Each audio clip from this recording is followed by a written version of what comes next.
Hi, I'm Don McIntosh. Welcome back to our Total Community Immunity series. We're talking about the immune system. We're talking about how you can boost it. And we're talking today with Dr. Eddie Ramirez. He's going to talk to us about something that boosts our immune system. It's called nitric oxide. That's right. There is some research done in Sweden. This was done in a laboratory. This was not done in humans. But they found out that there is something called nitric oxide, and it was impairing the function of the coronavirus.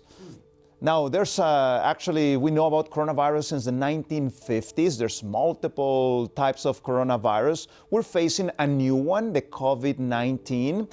But one of the latest ones that was a big crisis was the SARS virus. Do you remember the SARS virus? I do. That was a number of years ago, though. That's right. So they were experimenting with those SARS viruses, and they were able to stop the multiplication of those SARS virus when there was a lot of nitric oxide. Where do we get nitric oxide? So what we know today is that our blood vessels need nitric oxide to function correctly, and other bodily functions need that nitric oxide.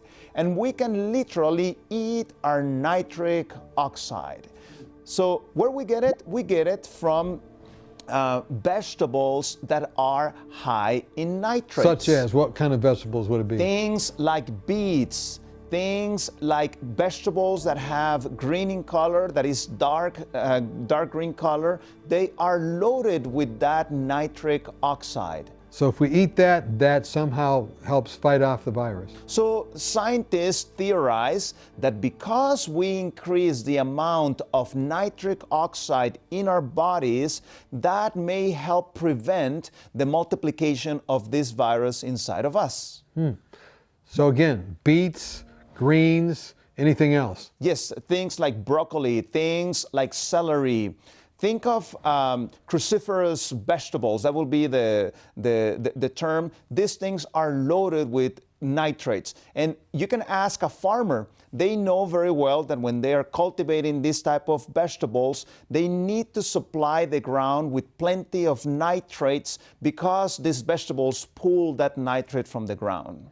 So we could get these things in the supermarket. We could go down and actually look for those things, and we can know that's going to help us fight off the viruses. That's right. I even went to the store today, and I saw that some products are actually decreasing in quantities, but there's still plenty of vegetables there. You know, somehow people are right around that. Right. Might not be any toilet paper, but there's plenty of these vegetables. That's okay. right. Well, it looks like you've given us a shopping list. Maybe we need to get some spinach, some celery, some beets, all these things, broccoli, foods high in nitric oxide. So let's go shopping.